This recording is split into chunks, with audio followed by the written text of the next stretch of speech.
Good morning, everybody.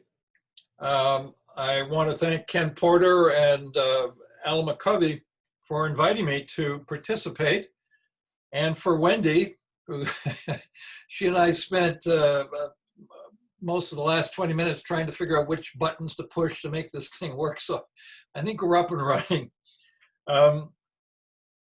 Anyone who wants to take a copy of the slides, do a slide camera shot. I'm going to present my slides, and after about 12 slides, stop and ask if there are any questions up to that point. Continue again, another 12, stop, and then at the end. I'm hoping there'll be feedback. Okay, so this is the topic I'd like to present. It was something that I never considered when I was in the early part of my career. It's something you might not be familiar with, but I hope that by today you'll be more intrigued and interested, because this can be something that can advance your own research career. I'm going to talk in a manner to people that are shown here. You've committed to a career in academia or a career in research or research in the private or government sectors. That's who this is addressed to primarily. Who am I, and am I worth listening to? I've been in this commercialization game in the United States and Canada for almost 40 years now. Retired from a full-time salary position, consulting, as you see in the first bullet, both here and other places in the world. I've been called as an expert witness, and it's really interesting to see a case of commercialization that's gone into the marketplace, and then the parties involved have been arguing and end up in court, frankly, because things have come between them. Early on, people want to get the deal done and see it commercialized, and then later on, all sorts of unexpected things happen. Currently, I work as an entrepreneur in residence at NIST, up the road from the university. I was president of Autumn 10 years ago. It's a global association, professional association. I have either created or founded or headed 4 tech transfer offices, done a large number of deals. My last position was at Florida State University in Tallahassee. I've co-founded personally 3 startup companies, sold one of them, buried 2 of them, which happens. Early on in my career, I was VP of a venture capital investment firm, and early on a senior officer in NSERC, which is the Canadian counterpart to the NSF, and I have a master's degree in biochemistry from Cal Berkeley. So I'm experienced enough, I'm hoping I'm worth listening to because of what I could point you to that you might think is interesting for your own career. I'm going to turn my video off so you're not distracted too much by my hand motions here. Okay, this is what I'd like to address. Working with the private sector and thereby accessing new research money and resources. It's all about ideas and creative thinking, perhaps even an invention to solve a problem, and doing so through the Commercialization Tech Transfer Office at the university, and working with either existing firms or creating new spinoff firms, which happen a number of times. I hope to show you that you can increase your own profile and reputation and that of your institution, and be engaged with the solving real problems with people in the private sector and achieving concrete results. I want to show you this can be as interesting and challenging as basic research itself. So this is the first Did You Know slide. You'll see important innovations that came from university research. The title says there are 11. When you count them, there are actually 10. Not sure what happened. So I added insulin and electron microscopes, which were effectively, the concept was invented in a university. You can see here that all sorts and sizes of universities here and around the world, University of Rochester, University of Florida, Cornell, Georgetown, MIT, ultrasound in Vienna, the periodic table, a Russian, and rocket fuel when Robert Goddard was working at Clark University. All sorts of universities involved in this. And from what you see here, this process of commercialization does work and does lead to products in the marketplace. So this is my current COVID slide. I want to point out that academic tech transfer in the United States got started in 1980 with an act of Congress. So now, 40 years later, during this crisis, companies felt quite relaxed about working with university researchers. Why? Because they've had encouragement and 40 years of experience of how mechanically to do it, what the benefits are, and have built up a level of trust. So working together through commercialization has proven useful in the past and right now. Actually, some of the current treatments you read about currently, as you see listed here, were achieved currently at their present level through the Bayh-Dole encouragement of public-private partnerships. Moderna, one of the better known ones, is an MIT spinoff company, by the way. I'll talk more about it in a minute. So flipping to this, which is a fairly complex graphic, but it'll show you the various ways of interaction between people on campus and off campus, put together by a friend of mine. Talks about, as you'll see, research being created, the results being created, and then the types of outputs you see listed here. You're very familiar with all of them, of course. The channels, the precise mechanisms whereby the outputs get into the field off campus, these are largely papered, formal, contractual means. I'm going to be talking about the two at the bottom, IP licensing and company spin-off creation. Knowledge flows both ways, and the users that you see here are varied.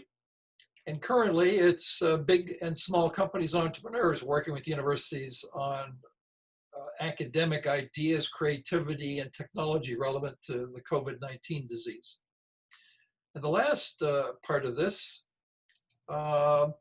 is this type of activity has tangible results and impact, both in the academic field for research careers and also economic development as measured as you see here.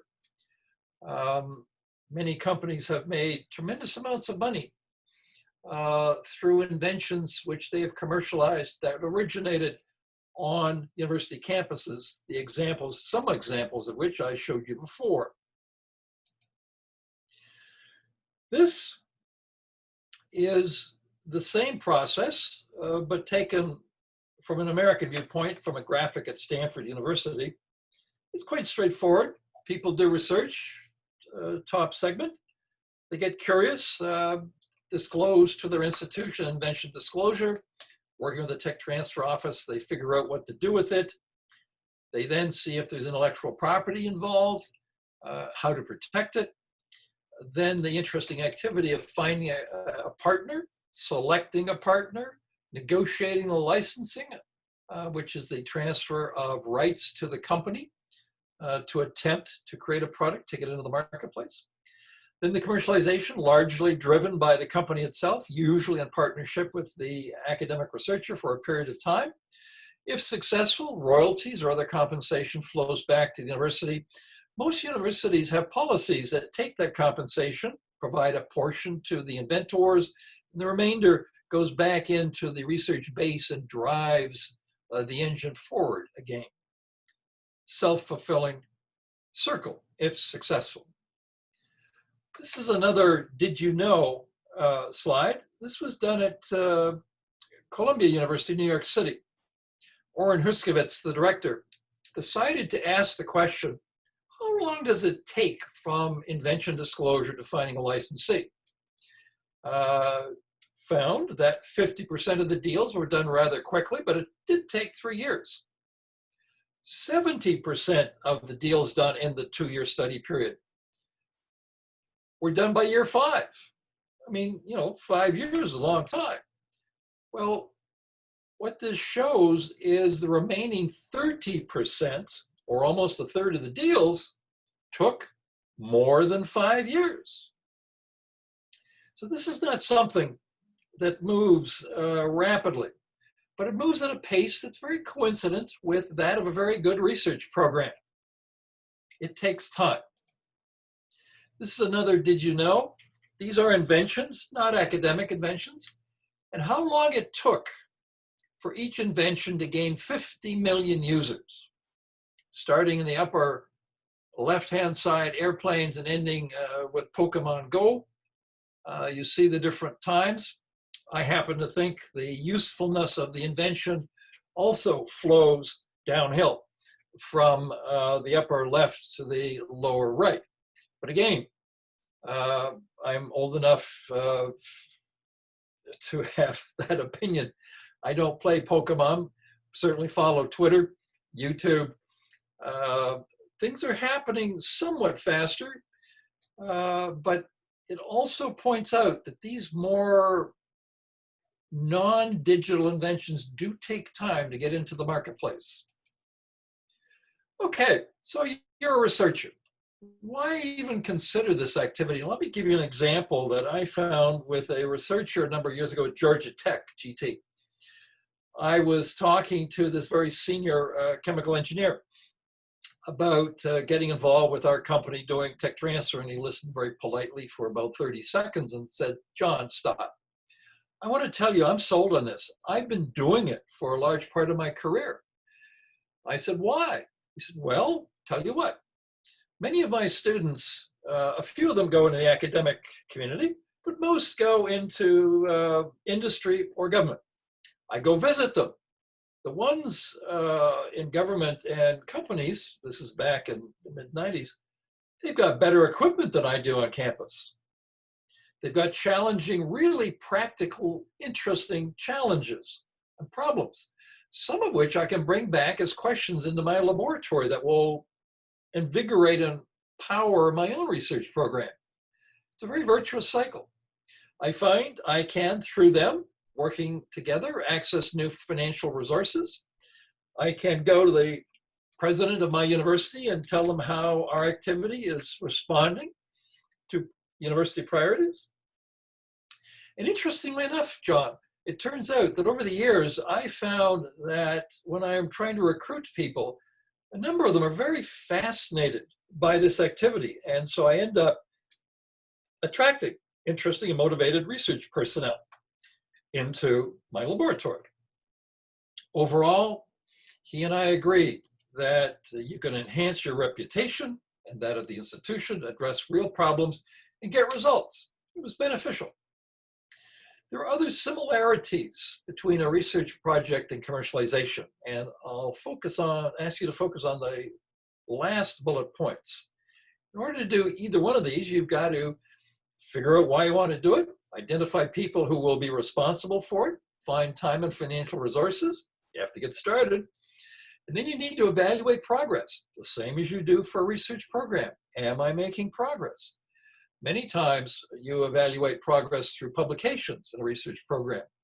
In commercialization, it's who's interested. How many people have you touched that have said, "Tell me more, I am interested," and maybe we want to come and visit and explore it further. Also, the time frames to reach significant milestones are compatible.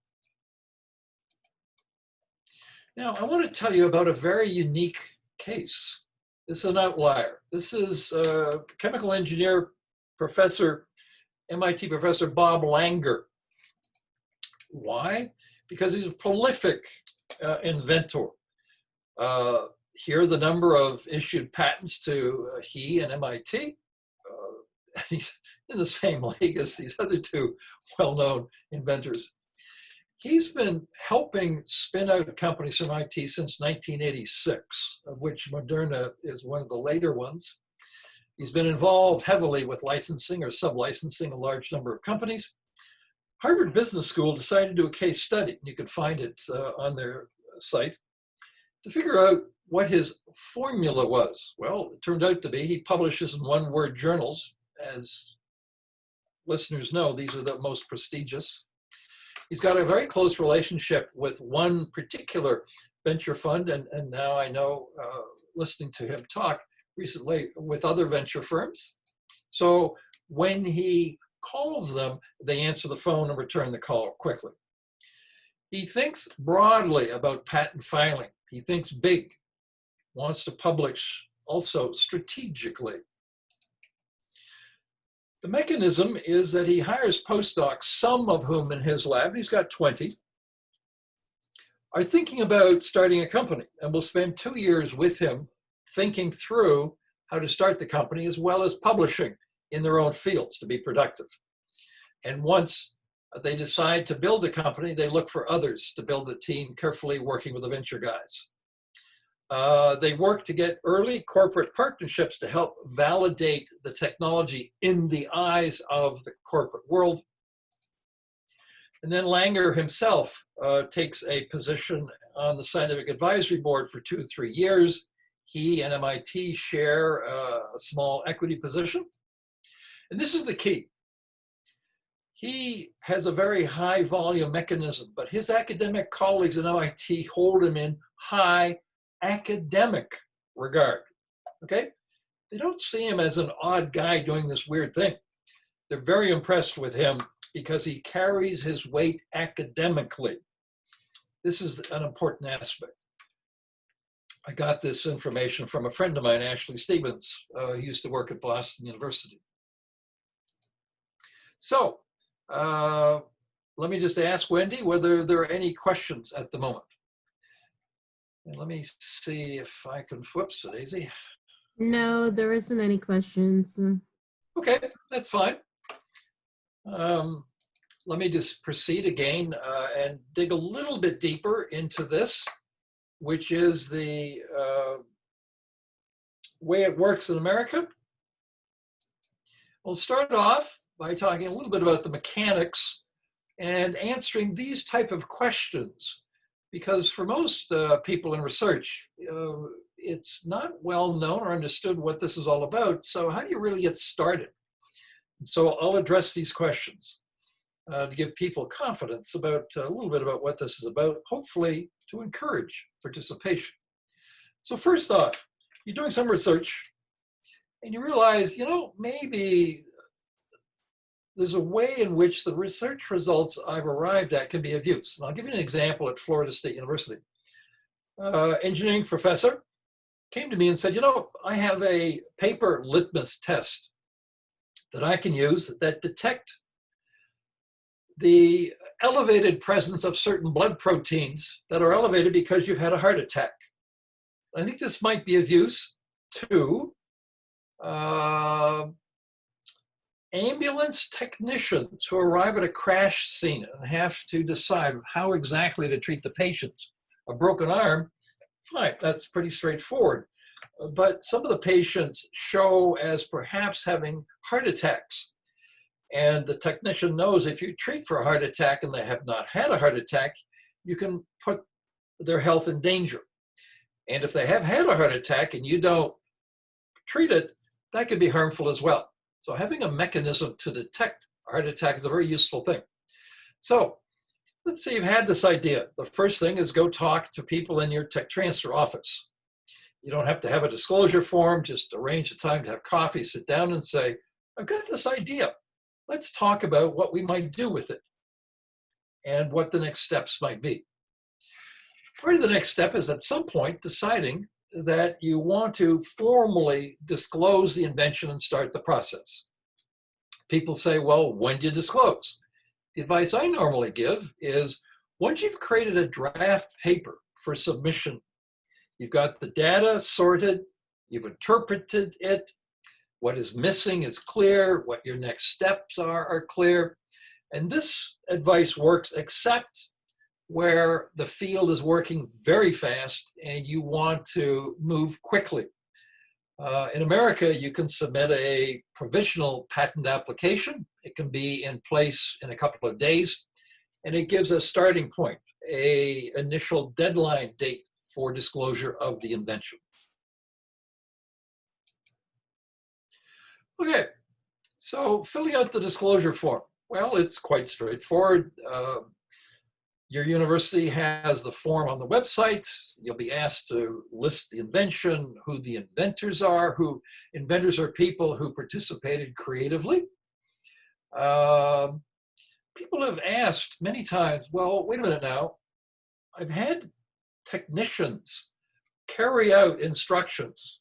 It's not been creative, but boy, without them, we wouldn't have hit the nail on the head because they really understood perfectly well how to get it to work.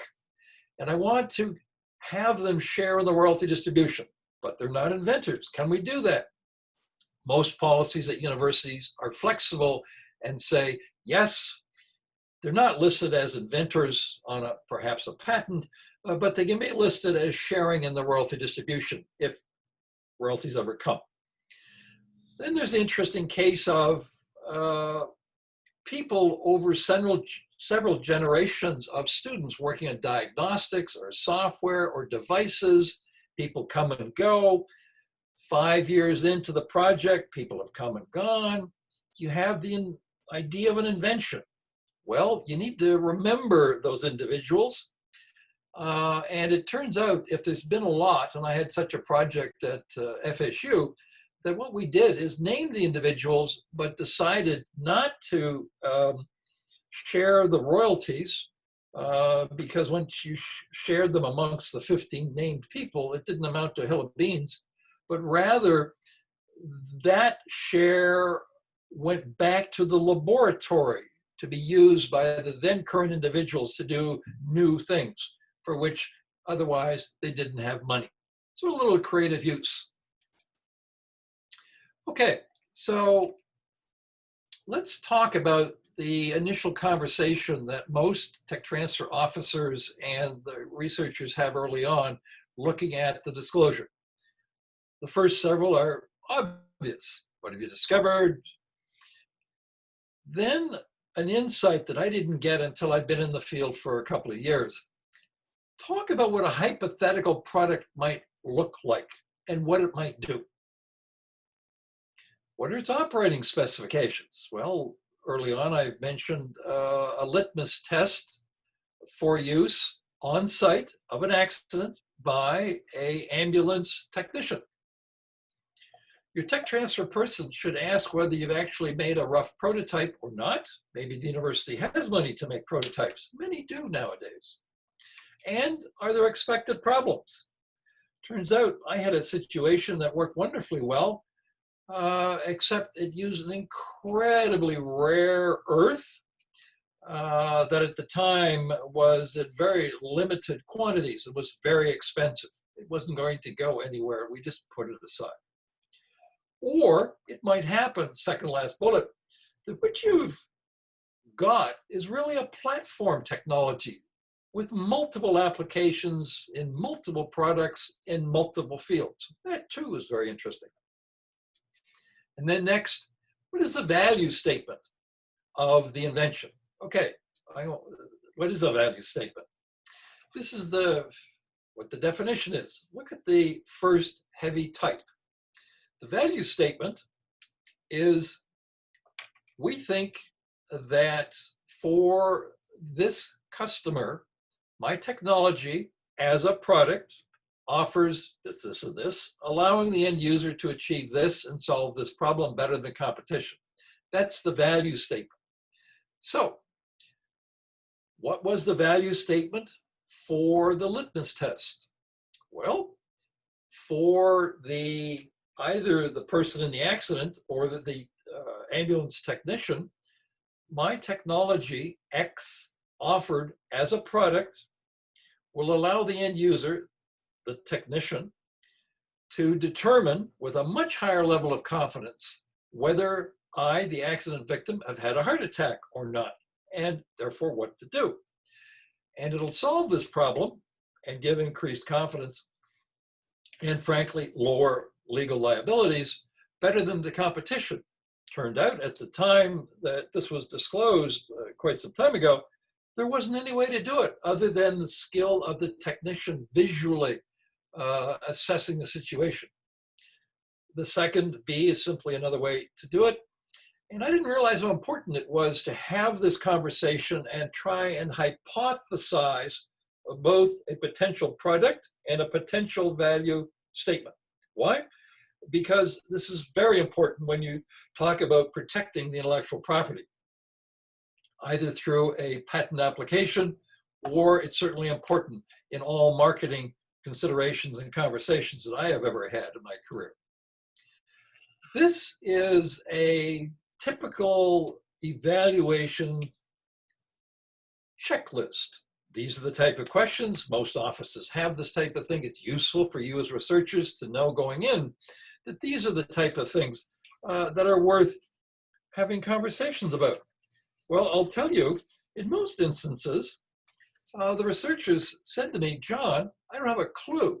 I have no idea. I have no opinion about how relevant it might be in the market, certainly not the market size. The value proposition, yes, we've chatted about that. The significant economic value, don't know. Stage of development, yeah, we can talk about that. But what would you have to do to scale it up? I don't know. That's okay. This gets all these questions onto the table because I can tell you the companies or the potential partners you're going to talk with are interested in these questions, and they may be able to contribute to the conversation, to educate everybody and sort out what it is that you actually have. Now, I'm going to take one of these, number 2, the potential value of the intellectual property. I'm going to expand, and here are the questions that I've used in determining what's going on to identify the potential value.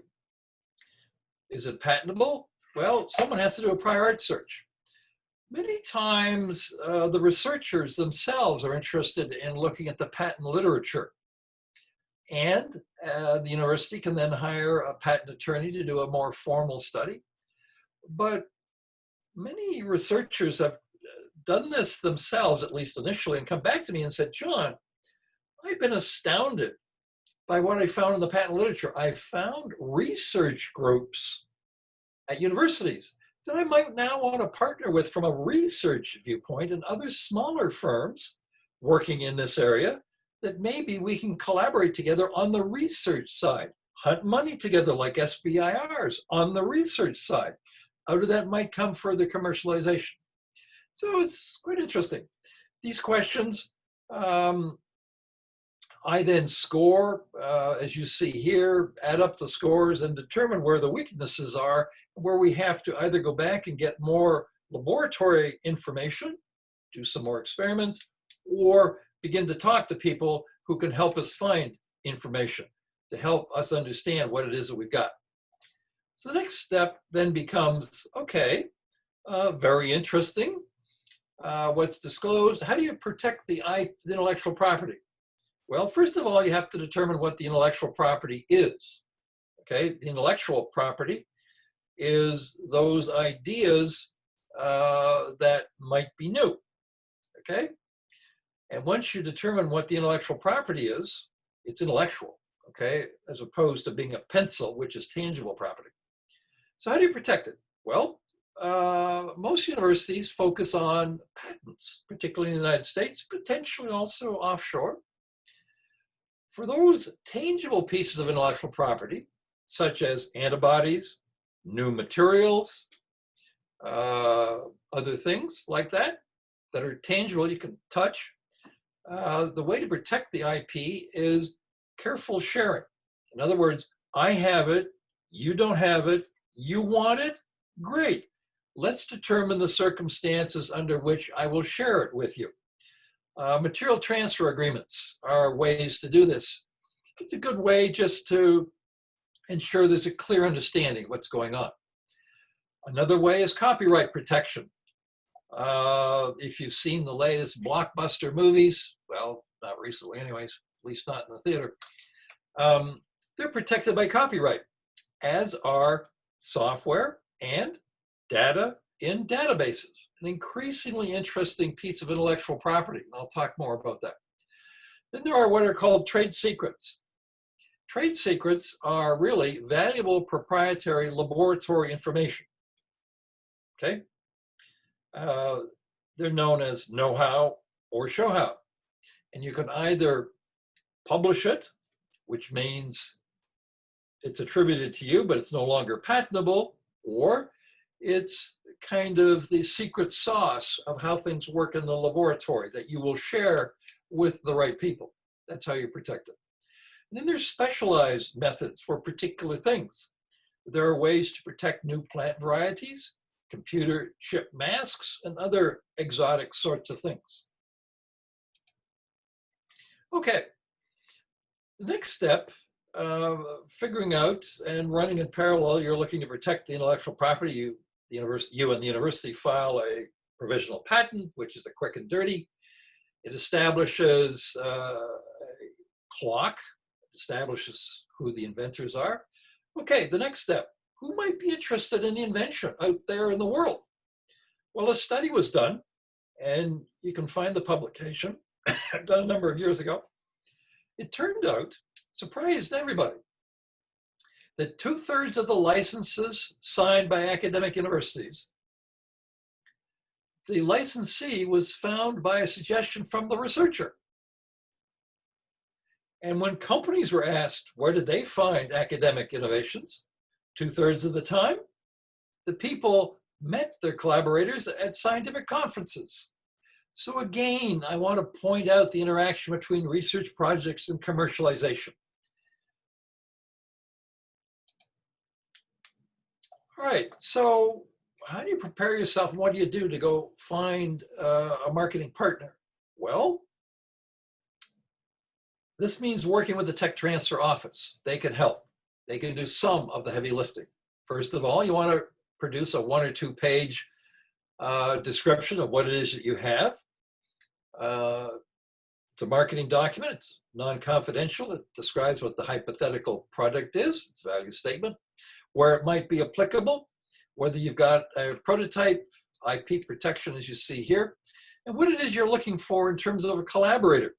It might be something that you don't want a manufacturer at this point. You want someone to collaborate and do a scale-up or an engineering prototype, perhaps. That needs to be clear in your own mind. Then you can do a research on the internet. I won't get into it. Again, the office needs to explore, has the researcher run across someone that's interested? I can't tell you the small, but probably half a dozen, maybe a dozen times in my career, when I've asked the researcher, they've opened the desk drawer, pulled out a business card and said, 2 years ago, I ran across this person at a conference who came up to me and said, when you want to talk about moving this into a product, come talk to me. I, the researcher, didn't know what to say. And so said, thank you very much. Maybe now's the time to have the conversation. Absolutely. And the thing to do is begin to identify people that you can talk to. Okay? Now, let me explore this just a little bit. I had another project at Florida State. It was a grinding powder that could be used in the making of IC wafers. Well, the professor and I thought, okay, Intel's going to use it. And it turned out one of the postdocs had just been hired by Intel because of the nature of the research and the expertise he had. We phoned them up. Turned out Intel wasn't interested. Why? Intel uses the grinding powders, but don't do any research in them. Well, then we went to talk to the supplier of grinding powders. They too declined interest. We don't do research. We make pounds and quantities of this stuff and sell it to the big fabs. We don't do research in the area. Who would be interested? Turned out they pointed to 2 small R&D companies that we ended up talking with. So going out and asking people, we think we've got something of interest. What do you think of it? Please educate us. No, we're not trying to sell you this technology. We're only at the early stage, and we'd very much value your opinion as to what you think the value of what it is that we have. Once or twice, I've been told, fantastic invention. However, this company in the Midwest is bringing a product into the marketplace that's got 80% of the capabilities of what your invention has. Were we depressed? No, no. Turned out, perfect company to go and talk to about the next generation of product development. And so we ended up doing that type of deal. Interesting.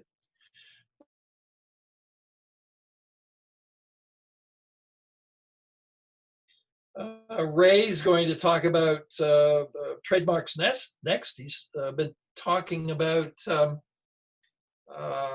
patents last time. There's a special way to handle software. There's a special way to handle things like antibodies. Did you know there's a company based in Boston very interested in antibodies that might have been of use to you at some point, but are now in the freezer and no longer used? If you've published on them, Carafast is a broker. They can find others that might be interested in using them under a license agreement. Got new materials? There are ways to handle that. Copyright protected software, lab manuals, databases. Databases, particularly with patient information, highly sensitive, but increasingly interesting. Similar databases for vets and animals. And again, our community stumbled in the patient database area. Front page, New York Times, a couple of years ago. Sloan Kettering, an outstanding, globally recognized cancer center, had been collecting pathological slides for over 30 years. Turned out they wanted to do a startup that could use the slides to help faster analyze the slides that had just been obtained or begin to predict. Well, the tech transfer office, together with a number of people, tried to interest outsiders. Not a lot of interest. They decided to do a startup. They made a mistake. They did not include in the equity distribution or the royalty distribution the pathologists who over 30 years had contributed the database. Whoa, was that a big mistake?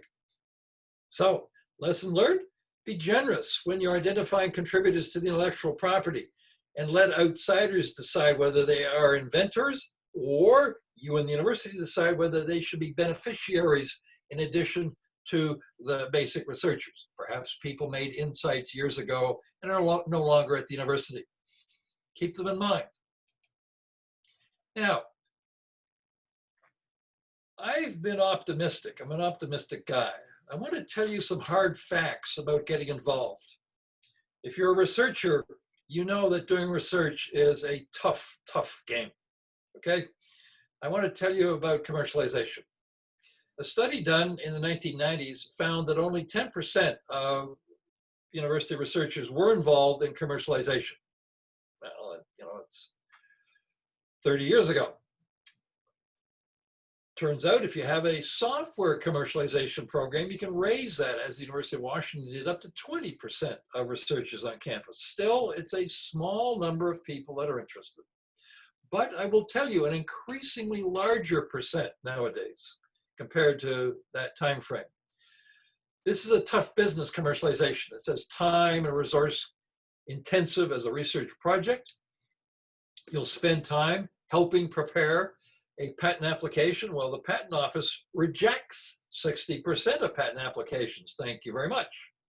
Okay, tough business. Think about papers. They're not accepted in a snappy manner or 100%. So it's a tough game. Another study looked at 20 years worth of American academic data and found that 25% of disclosures were indeed licensed to a company. Well, what happened to the other 75% of the disclosures? Well, some had money and time spent on patent applications, but nobody was interested. Interesting statistic. Obviously, the question is, okay, Of those licenses, how many turned into products in the marketplace? I'll answer that next slide. The time to develop and introduce products varies. Oren Huskowitz, in his video, which you can find on his Cornell Tech Transfer Office website, pointed out, if it's software, it might be in the marketplace in a couple of years. If it's a medical device, maybe 5 years. But if it's a new drug, boy, you're talking minimum a decade, except in the crisis we're going through right now, where everything has been expedited. However, these things take time. Now, the last thing is general knowledge for the researchers. Another study done, and I'll show you the references in a minute, half of US tech transfer offices, the study was done a number of years ago, bring in less money than the costs to run the office. Bring in less money, that means royalties. Only 16% of the 200 tech transfer offices and academic centers are self-sustaining, meaning they bring in royalties that after distribution to the inventors and to the university, there's sufficient funds left to cover the tech transfer office. What does this mean? This type of activity has to be subsidized the same way that courses are subsidized on campuses. However, there are benefits. Here they are. Again, you can read them. What I want to focus is on the getting results aspect. And so for the United States, a couple of fiscal years ago, Autumn, our professional association, gathers and publishes these statistics yearly. A lot of money spent on university campuses every year. 150 billion spent on R&D in the United States, corporate, not-for-profits. Well, a lot of it spent at campuses. That 1 year of the 200 academic institutions and hospitals that reported, 26,000 invention disclosures were submitted, which led to 17,000 new patent applications, which led to 9,300 licenses and options, okay? Of those, roughly 1,000 went to startup spinoff companies, and a study from 1990 showed that of the roughly 12,000 spinouts created since 1990, 6,500 are still operational. Roughly 6,000 of them died or were merged, okay, and lost. So it's a tough business. So the question, how many licenses turn into products? Well, it's not logical, but look at the licenses signed, 9,300, and the new products that entered that year, okay? Obviously, the licenses signed in the same year didn't lead to products in the same year. There's a lag time, anywhere from 2 to 15 years. But if you look at the numbers and kind of fudge a wee bit, the answer is 10% of the licenses signed lead to new products, okay? So what I want to tell you and end this is to explain that this is a big, active, creative process. Most universities are deeply involved in this. Most presidents are realizing it's important to be seen and be active in the area to show government that the university is no longer the isolated ivory tower image that was held generations ago. Universities are deeply involved, contributing to jobs being created, jobs being retained, new knowledge being created that's useful and has a huge impact. So I'm hoping you'll see that there is a way for you to be a part of this. Again, let's stop. Wendy? Questions? Yes, there's 2 questions in the Q&A. Sarah says, I am already one of the converted academics in terms of wanting to be an entrepreneur. But the problem is that the university wants me to teach, research, and administer things 60 hours a week. How can universities identify and support entrepreneurs? What are some good models you've seen for this? And social scientists, so not in the hard science. All right, 2 things. Social sciences is different than the physical sciences, number 1, okay? But here are the mechanisms I've seen. I've seen academics go to their chair or dean and say, I want a mini sabbatical, okay? I've saved up some money so I can buy out some time. So I will teach less for a semester. During that time, I will explore doing an SBIR, or I will proceed in the social sciences.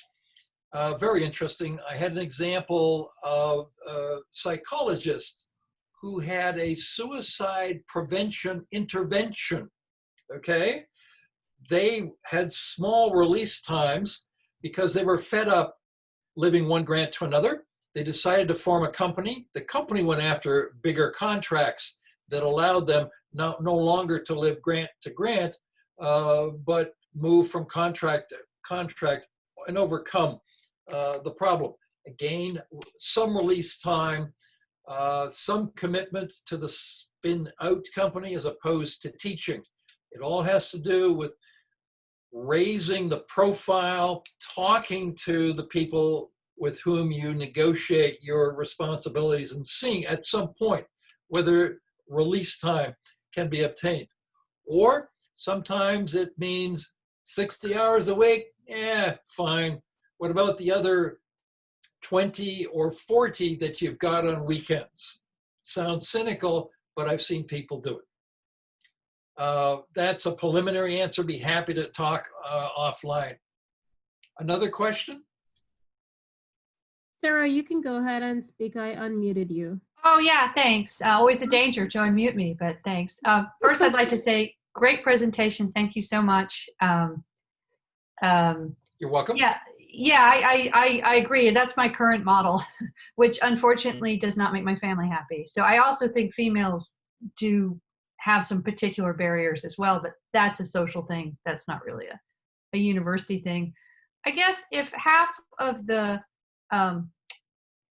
TTO offices in the country are losing money, it would suggest to me that maybe it's time to rethink how they do things. And I really liked in your presentation how you emphasized it's really the individual researcher taking the initiative here. I mean, he or she has really got to get out there, bust through that narrow thinking and become an advocate and a communicator of his or her research. But why don't TTO offices do more to facilitate that? They tend to focus a lot on sort of narrower, more programmatic things that don't really unleash the potential. I mean, what would you say to that? I'll say the following. You're not the first person to raise this issue. I think it's a widely pertinent issue. But let's look at the nature of the institution that employs you, okay? I don't mean the University of Maryland per se, but generically, the university. Everything it does has to be subsidized. The courses it teaches are not fully reimbursed by the tuitions. Our tax dollars have to be used for subsidies. Similarly with this sort of service. But again, you hit it right in the head, Sarah. This is all about the individual taking an initiative. I'm sure, as I've seen, teachers that have inspired people to do more, do extra. It's all about providing a supportive environment. The tech transfer office, I got over quickly the mantra, I'm from the tech transfer office, I'm here to help you. And the response being, oh yeah, whatever, okay? It's a case of, no, let's talk this through. And one professor came to me and said, look, I'm gonna start a company. What advice do you have? I sent him a document, which I can send you if you send me an email, from the University of Wisconsin. The University of Wisconsin decided it wanted to set up a more supportive environment. What did it do? It published a document that said, you want to start a company? Here's the process. Here's what we need. But more importantly, we, the senior leadership of the university, have signed this document to tell people on campus this is academically acceptable. And on page 5, one of the most important first things is go and talk to your significant other. Why? Because not only are you in a relationship, perhaps you have a family, Mm-hmm. you've got an employer, you've got commitments. So make sure this fifth activity is going to be supported. What, again, we could talk, what the universities can do, I think, is the very senior leadership stand up and say, we see this as a recognized academically acceptable activity. Mm-hmm. I think examples from the current pandemic can be used to further that. I think my office certainly fed the president's office short vignettes, 3 or 4 lines, which the president would use when she, in one instance, went to the Chamber of Commerce or talked to parents about why coming to the university or what the university was doing was a good thing. So the remaining slides I've got have to do with communications, okay? And I think highlighting successful cases of tech transfer, highlighting the issues like this webinar, are a way for people like yourself, Sarah, to learn more, but also I'm hoping at the end of this to feel, oh, okay, I'm stimulated. I want to do more, so let's sit down and see what can be done. Let's get some brainstorming done here. Yeah, and I did want to say, for full disclosure, I'm married to a tech transfer specialist. So that is why I'm much more entrepreneurial than most academics, because he's always pushed me and supported me to do that. So I don't think everyone can marry a tech transfer specialist. It's kind of a big ask. But your point about I love the fact that you say I'm here to help, and I think that's really the dialogue that would really get people motivated and exciting. And your practical advice is helpful as well, because I hadn't thought about pushing and advocating for myself in quite that manner, but it makes sense, and I feel very inspired to go do that now. The other thing I've seen offices do is several offices have a policy they never, ever invite a faculty member to come to the tech transfer office. The initial meetings are always held in the laboratory, okay? By policy. Later meetings, that's fine. That way the tech transfer officer gets out, gets a sense of what's going on. One of the reasons this commercialization activity is not as well understood is that people doing research weren't brought up to see models of others doing it, successfully or unsuccessfully. That's changing nowadays. I think increasingly people who get engaged in this activity can strengthen their resumes, certainly their own profile. There was a major blockbuster at Florida State, Taxol. And I can tell you the president of the university was very forthcoming, because he had me go back to Bristol-Myers Squibb and find out how many lives had been saved through Bristol-Myers Squibb licensing our production technology, which they used.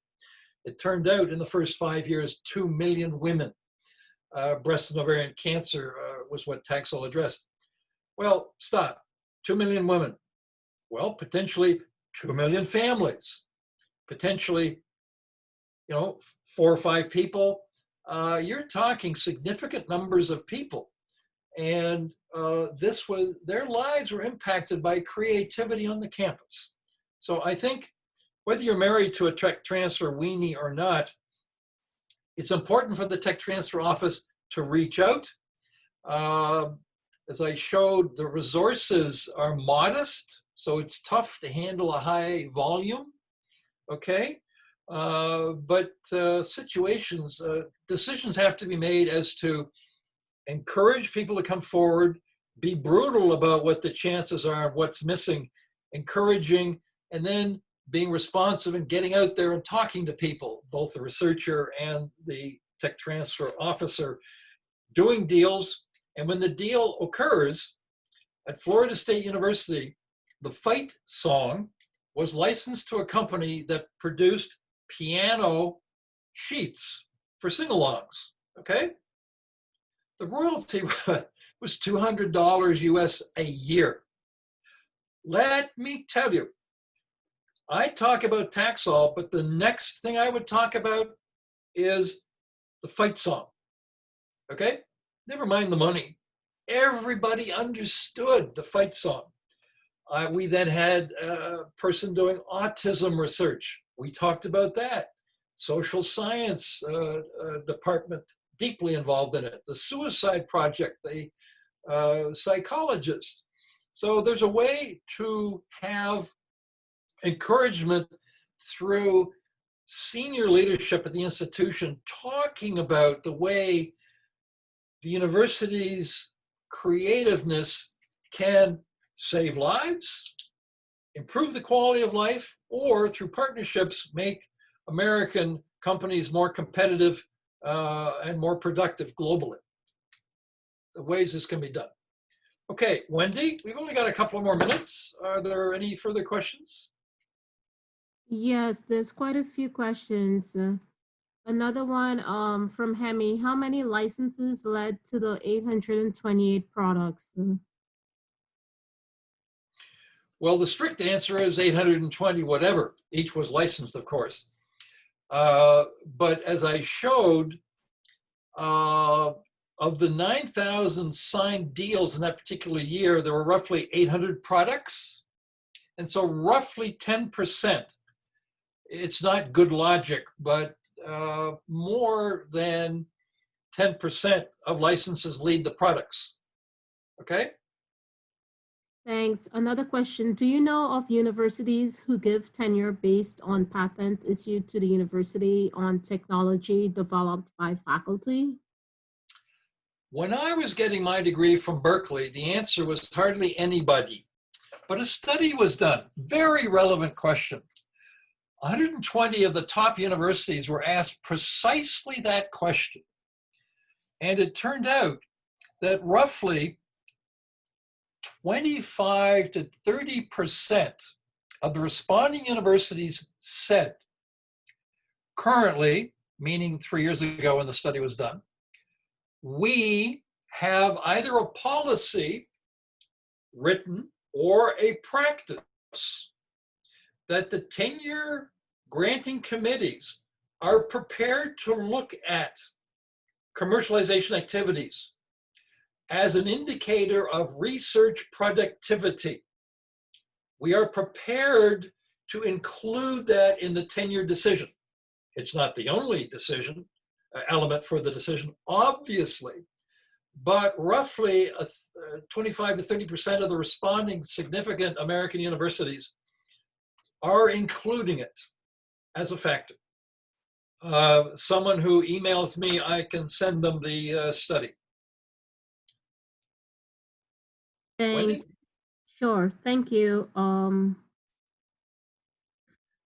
Hemi, you can ask your other questions.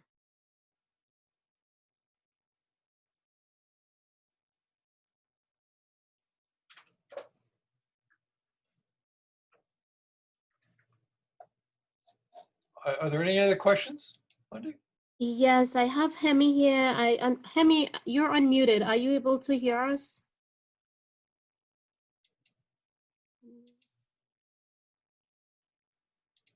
Okay, I have another question from Xavier about the size of company and the seniority of the researcher. For example, what would your opinion on a non-tenure assistant professor partner with a newly founded startup with about 2 people trying to commercialize a new AI algorithm?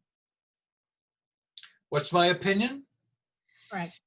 My opinion is set some priorities. Priority 1, get tenure, period, full stop. Priority 2, consider your research program as part of your tenure package. Make sure you're productive. Then ask yourself whether doing a startup would be seen as an indicator of productivity if you're struggling. And because you don't want to fail spending a lot of your really creative extra time on the spin-out before you've got tenure.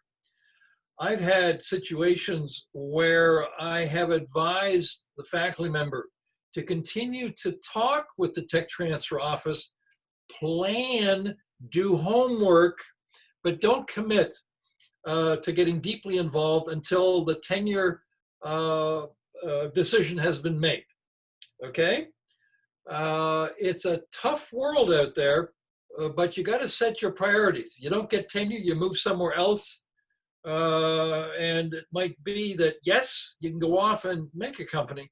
So set your priorities. It turns out, Wendy, that I had two people that when we had this type of conversation face to face, they looked me in the face, thanked me for my advice, and as they were walking me out the door, said to me, John, I'm not sure my career path going forward will see me in an academic position.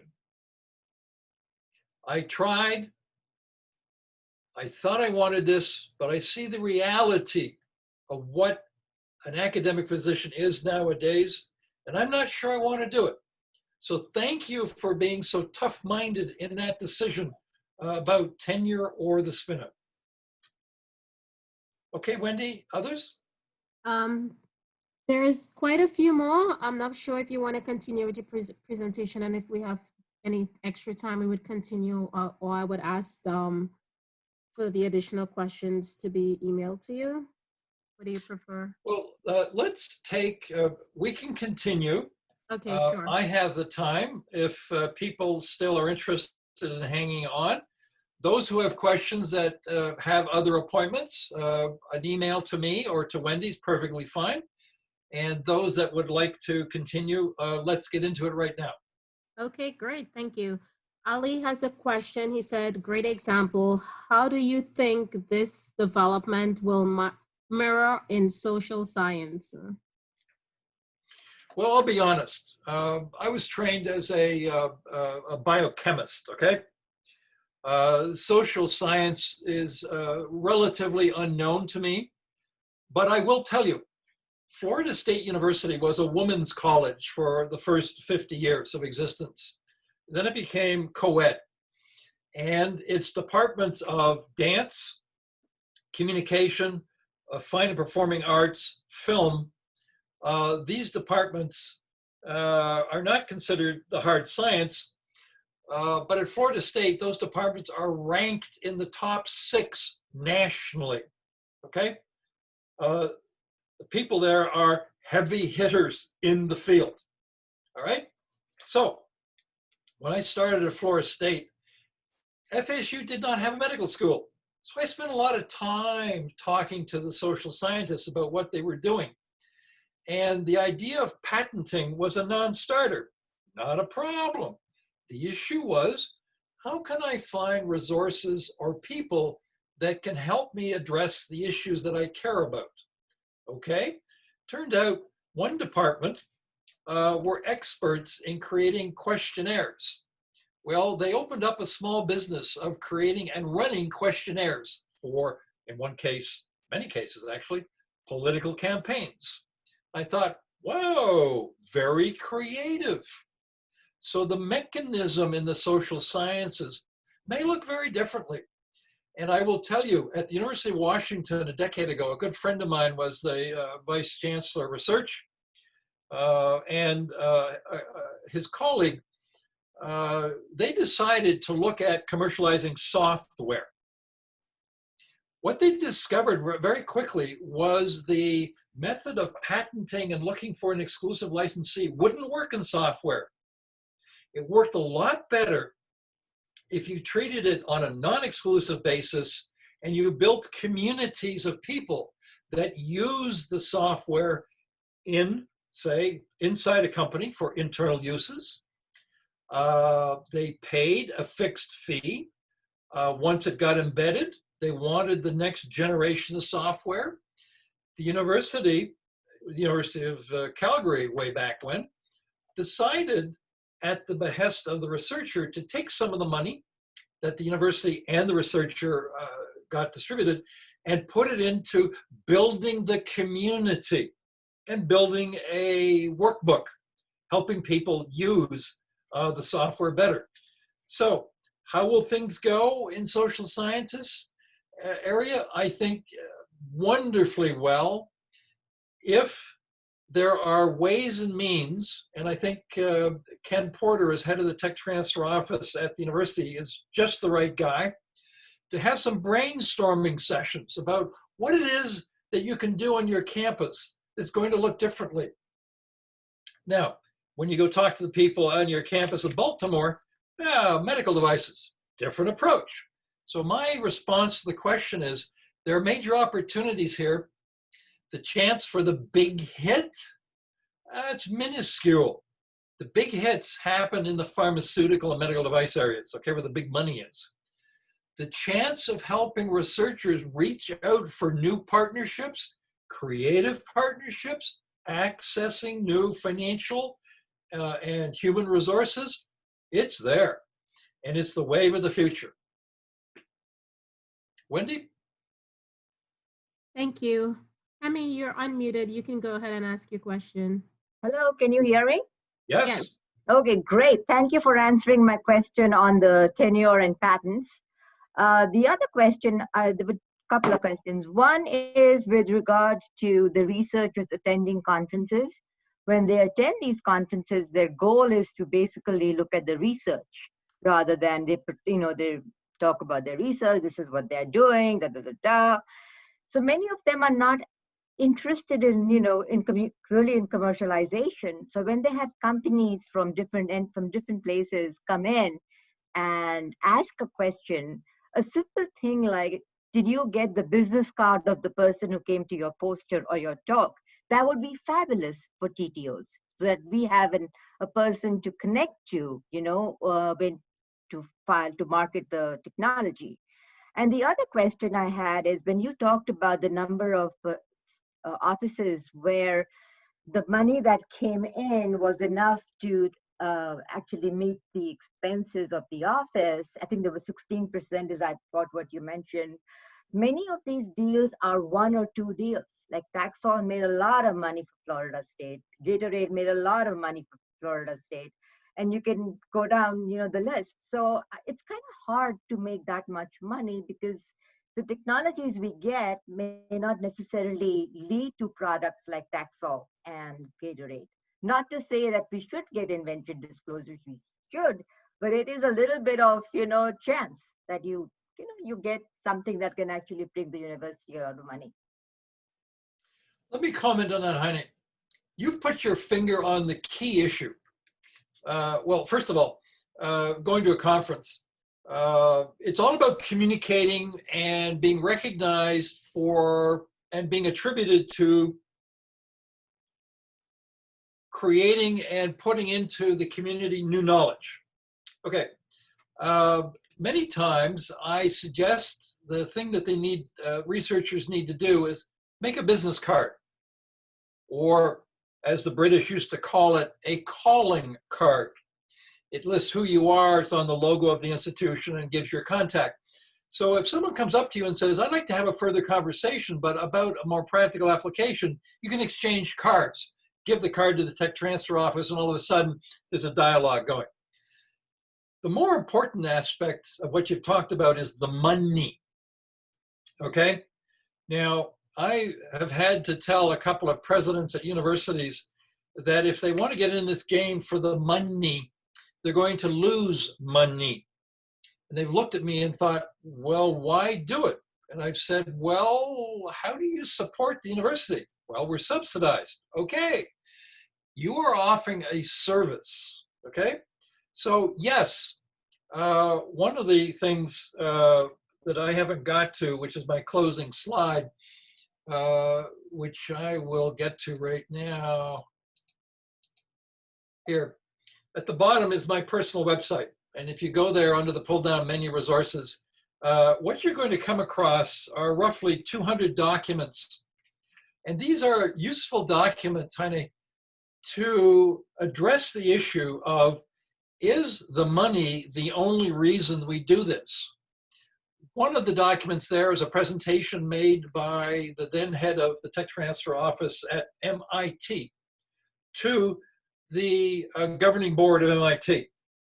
And the title is, "It's Not All About the Money." Okay? And what you have put your finger on is people need to understand. Social scientists, this is where the opportunity is, hard scientists as well. It's all about building relationships that lead to new leverage of your grant resources, lead to leverage of the questions you're addressing and who can help you address them, and lead to the increasing profile of your research program, okay? Tech transfer is a way to do this because it has a potential end result, which is a useful product, okay? So nowadays, the earlier question was, where is social sciences and commercialization going? The answer is, they're going in the direction where the tech transfer office across America, these offices are evolving and realizing it's not all about the money. It's about participating in intrapreneurship and entrepreneurship of students on the campus, exposing them while they're students to this new and exciting type of activity. It has to do with a focus on allowing people to follow up the practical applications and do it in a fairly efficient manner as quickly as possible to see if someone's interested. And if they are interested, let's get serious and put some resources on the table, either from the company or we'll jointly hunt money like SBIRs from the government. So there's an evolution going. It's slow, unfortunately, but the change is happening. Wendy? Yes, I'm here. Another question from Benjamin. In the past, you went to see prospective companies. What are key issues created by the pandemic that restrict success? I'm sorry, would you repeat the question? I'm not quite sure I understood. Sure. In the past, you went to see prospective companies. What are key issues created by the pandemic that restrict success? Oh, okay. That's a very narrow question looking at a very narrow time frame. What is the impact on commercialization of the pandemic? Here's the answer: positive, negative. Positive, the tech transfer offices across the country have realized that they don't want to be seen as blocking relationships. So most tech transfer offices have adopted a standardized deal, which is if a company's interested in some technology on campus for and during the pandemic and for the COVID-19 disease, most offices have a form that says, sign here, deal done. The deal is a non-exclusive access, non-royalty bearing for a year during the pandemic, extendable if the pandemic extends. That way, positive things have happened. More deals can happen more rapidly. Negative, companies are totally focused on this issue, okay, for a whole variety of reasons. So it might be, if you're a social scientist, say, how do you address the mental health of people who are spending a lot more time enclosed than they normally do? Maybe there's an opportunity, okay? But if you're looking at, say, an invention that solves a problem like the heart attack one, what are the chances of people paying attention during the COVID pandemic? Not very good. What are the chances of outreach and people saying, you know, I'm a little too busy to pay a lot of attention to this, but this is intriguing. So I want you to come back to me in 6 months. All right? So my answer is positive and negative things are happening. Thank you. At this time, I would like to take a minute and ask if everyone can participate in our poll. So we will be able to evaluate our webinar. And it should be up at this time. If anyone have any other questions, feel free to raise your hand and you can ask your question there or type it in the Q&A at the bottom of your screen. I will, at this point, declare that I'm not going to fill out and consider myself fabulous, okay? Just so you know, Wendy, you won't get any response from me, all right? Great, awesome, thank you.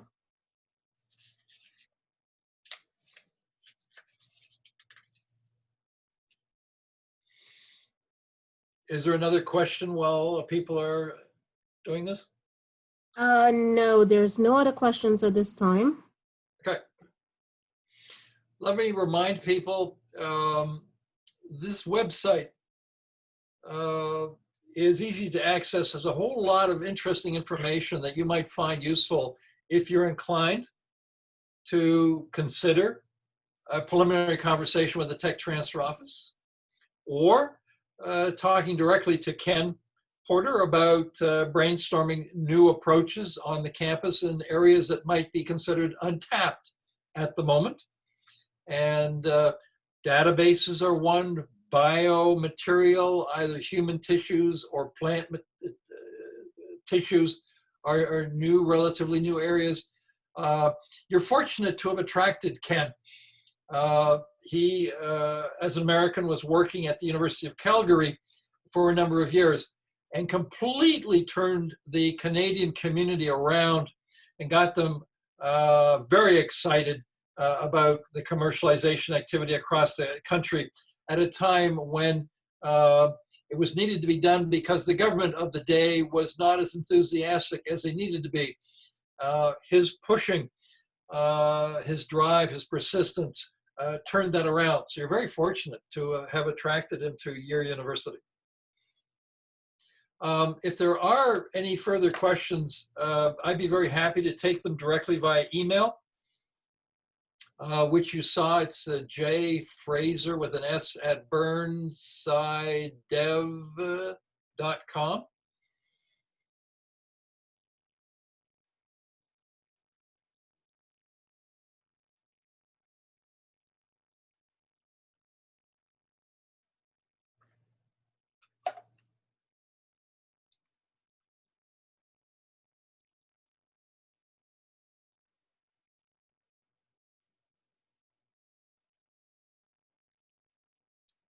Okay, at this time, there is no more questions. So I would like to thank our speaker today for his time and sharing with us. I've learned a lot. I hope you all did as well. If you have any questions, feel free to go to his website or email him any questions. And feel free to join us next week for our next webinar. And each and every one, thank you for participating in our poll. Thank you, Mr. John, for presenting, and have a great day, everyone. Thank you. Pleasure. Thank you, Wendy, and thank you to the audience as well. You're welcome. Bye-bye. Okay. Bye.